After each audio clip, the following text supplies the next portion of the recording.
Usually, the navigation display shows in the captain's and first officer's inboard display units. Navigation radio tuning panels are on the aft electronic panel. Each pilot sees data from the related VHF navigation radio on the navigation display. Navigation radio number 1 and navigation radio number 2 data can show on either the captain's or first officer's inboard display unit. ADF radio data shows on each navigation display.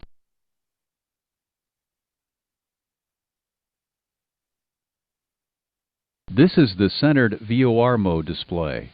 This mode shows VOR and ADF data. DME indications show for the frequency set in the related VHF navigation control panel. Bearing pointers show when the VOR-ADF switch is in the VOR or ADF position. The off position removes the related pointer from the display. The bearing pointer source indicators show in the lower left and right corners. Move the number 1 VOR ADF switch to ADF. ADF pointers are cyan. VOR pointers are green. Number 1 VOR ADF pointers are thin. Number 2 VOR ADF pointers are thick. Push the center switch on the control panel to change the VOR display. This is the expanded VOR mode display.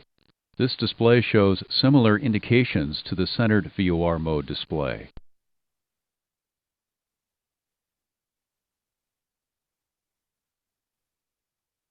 This is the centered VOR mode. The track line shows track or drift angle. You set the heading bug with the MCP heading selector.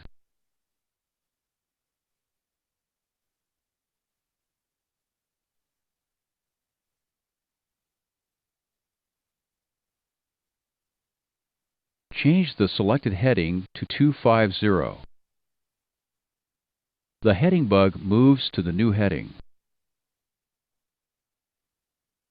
Course selectors are also on the MCP. You set the course pointer with the related MCP course selector. In this lesson, you use the captain's displays. Change the selected course to 130.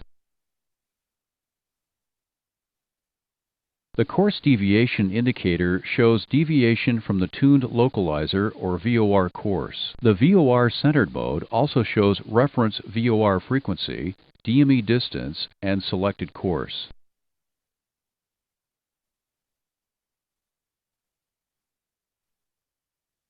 Now, let's look at the navigation display. You use the EFIS control panel mode selector to show the 4 navigation display modes. The approach mode is selected. It shows ILS approach data on an expanded compass rose. With the selector in the VOR position, the VOR mode shows. The VOR and approach modes are almost the same. You use the VOR mode to show the VOR data. The map and plan modes are discussed in a different lesson. Push the center switch. The center switch lets you change between full compass rose and expanded navigation displays. Here is the heading reference for all heading displays. The normal heading reference is magnetic. But at very high latitudes and certain areas near the magnetic poles, all compass references automatically change to true. Wind data shows when wind is greater than 5 knots. The reference for the wind arrow is the same as the compass reference. Currently, the reference is magnetic north.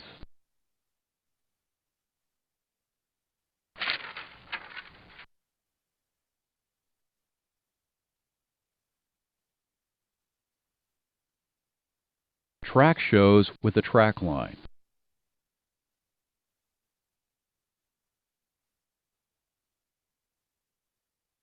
The MCP heading selector moves the heading bug. Change the selected heading to 250.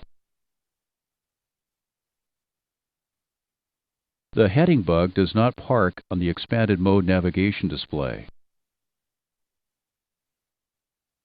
True airspeed shows above 100 knots. Ground speed shows here. This area shows which navigation radio supplies data to the display. You control the course pointer with the MCP course selector. The To From annunciation shows here. Center VOR mode also has a To From pointer. Expanded VOR mode does not have a To From pointer. Move the number 1 VOR ADF switch to the ADF 1 position. The related ADF pointer shows when the ADF radio receives a signal and the VOR ADF switch is in the ADF position. You select a new frequency. Now change to the approach mode. The glide slope data shows in approach mode. Now, let's check TCAS and weather. Next, push the Weather Radar Map switch to show weather radar data.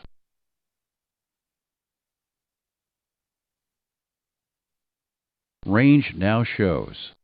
Range shows if weather radar or TCAS are on the display. The range selector controls the range. Change the range to 40 miles for a weather check. Now you can see a weather radar return. Next, push the traffic switch to show TCAS traffic. Traffic shows. TCAS and weather radar are discussed in different lessons.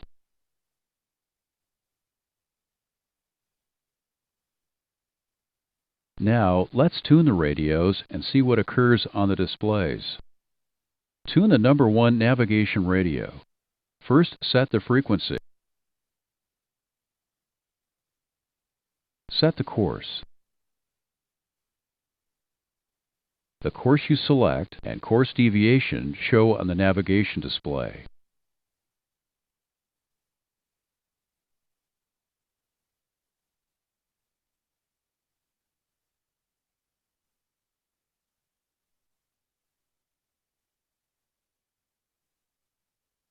Tune the number 1 ADF for the new clearance.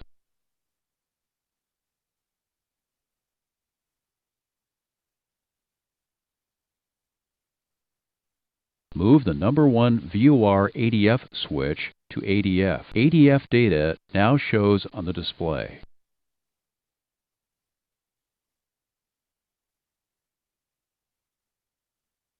Failure flags show on the navigation display. Failure flags show if a DME system fails or if ADF, VOR, or ILS information is not valid. If heading information fails, heading displays are removed. The map failure flag shows if the map display fails.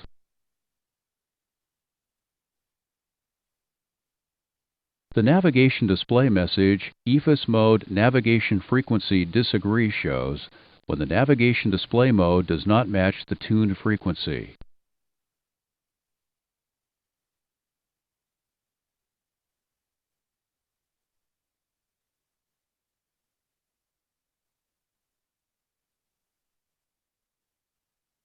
Now, show traffic data at a 20-mile range.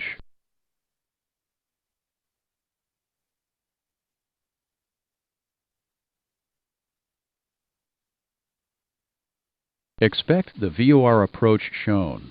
Set the display for approach. First, tune the VOR. Now, select the applicable navigation display mode. Set the inbound course for the approach.